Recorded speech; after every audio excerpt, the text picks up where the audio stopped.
long remembering, history had been made in and by the Western region. The future, with all its golden promise, lay ahead.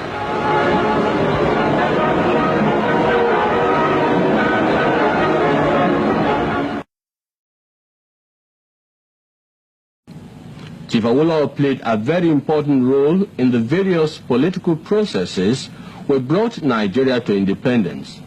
He was a member of the All Nigeria Conference, which met in Ibadan in 1950, when decisions were taken on the final stages of another constitution. Chief Awolowo attended the constitutional conferences for the review of Nigeria's constitution in 1953, 1954, 1957, and 1958. The welfare of millions of people for generations to come may be affected by the wisdom which we here display. If Nigerian leaders and our British partners are to prove themselves worthy of their trust, now is the time for us solemnly and truly to dedicate ourselves to seeking the greatest good of the greatest number of our people in Nigeria. It is to this end that my colleagues and I pledge ourselves. The first main task of the conference is to resolve those problems which defied solutions in 1957 and to evolve for Nigeria a constitution of which both the British and the Nigerian peoples can be proud. The second is to get Her Majesty's government to agree to April 2nd, 1960 as the target date for Nigeria's independence.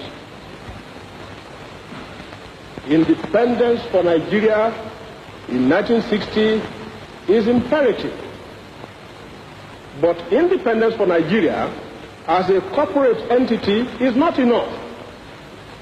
The peoples of Nigeria must at the same time be guaranteed their freedom. We must ensure that in an independent Nigeria, individual citizens throughout the land enjoy liberty, human dignity, and equality under the law.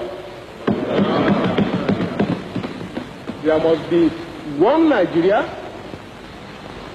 with one constitution and one law for all. Let us therefore, Mr. Chairman, sir, close our ears to the counsel of despair, which says that we cannot here at this conference agree on a constitution.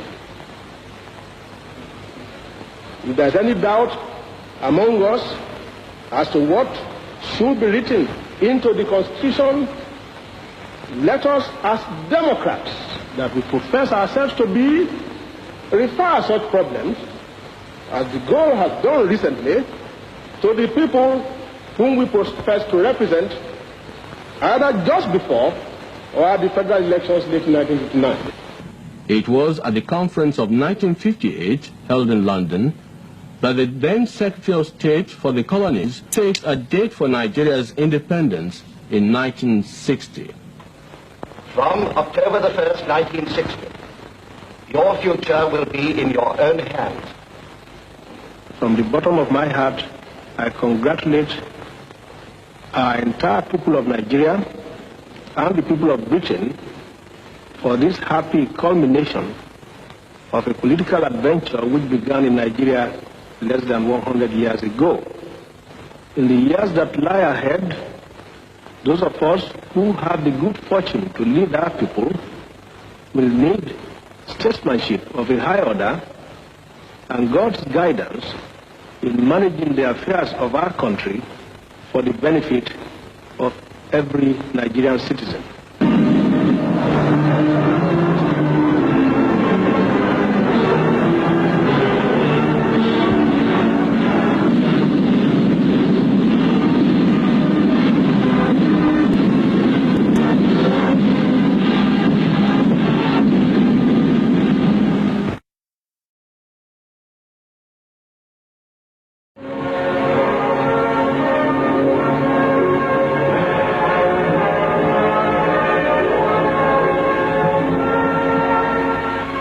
opening of the Western Nigeria television service was a great occasion, not only because it was the first of its kind in the whole of Africa, but also because of the prodigious efforts which had gone into making it possible in so short a space of time, only 3 months. It was a proud moment for Mr. Ikoli and the other directors of Western Nigeria Radio Vision when they arrived at Western Hall with many other distinguished people. The ceremony itself was televised, reaching viewers in Ibadan, Lagos, Abeokuta, and many other places within range of the Mapo and Abathon transmitters.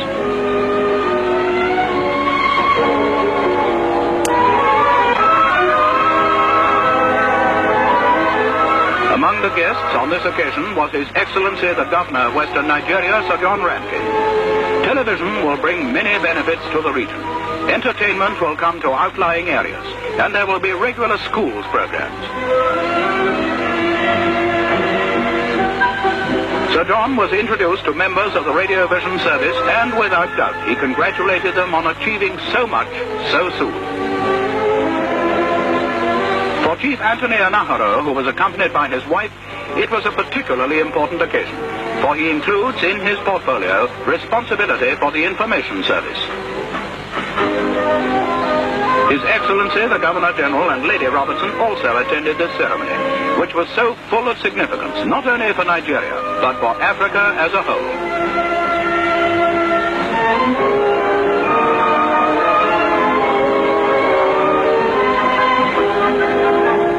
To open a news came the Premier, Chief Obatemi Awolowo. His wife was with him. The region which he leads had pioneered public television. It was a moment of pride and congratulations as he met the distinguished guests and the people who will direct the service which can do so much to spread news, education and amusement throughout the territory and beyond.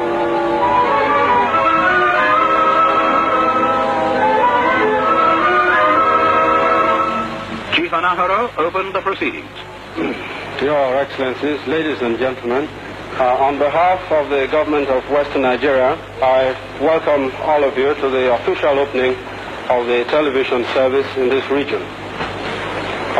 Today is a great day in the history of this region, and I think also in the history of the development of television and broadcasting services on this continent. And I'd like to thank you all very much for coming here this evening to join us in this official opening. I call on His Excellency the Governor-General, Sir James Robertson, to say the opening remarks.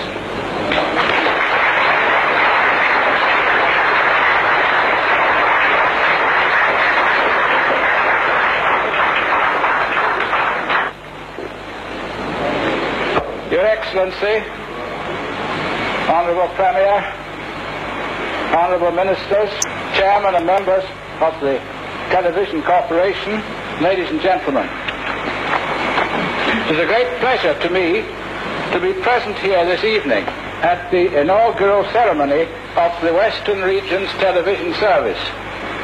And I very much appreciate the invitation which the Chairman and Board of Directors of the Western Region of Nigeria's Radio Vision Service have sent me. And I should like to congratulate both the government of the Western Region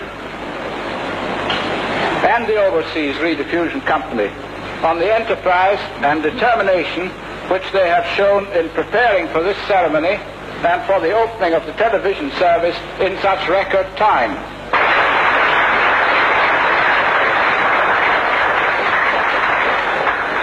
Chief Awolowo spoke next. Your Excellencies, Your Highnesses, ladies and gentlemen, few events in my life have given me so much pleasure as to come before you tonight to open formally the first television network in Africa. Western Nigeria television is already being emulated by other parts of this country as well as a number of other African states. I know that you will all gain much from this great medium of mass information and instruction. It is a powerful influence for good. And I am confident that in due course, it will assist in making our great country even greater. Very soon, we and our partners will introduce commercial radio to Nigeria.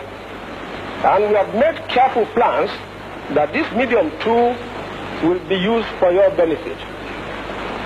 With these few remarks, I have great pleasure in formally launching Western Nigeria Television, first in Africa.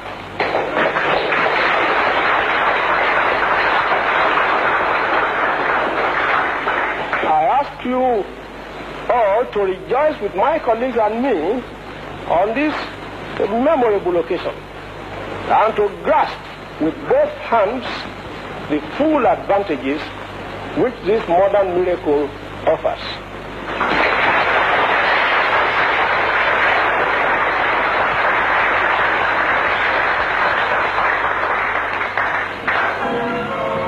After the ceremonies in Western Hall, the guests went to Television House in Agodi, where a commemorative plaque was to be unveiled.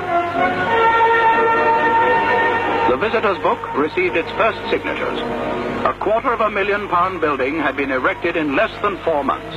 A tribute, said the station manager, to the enthusiasm of the 300 Nigerians engaged in the work.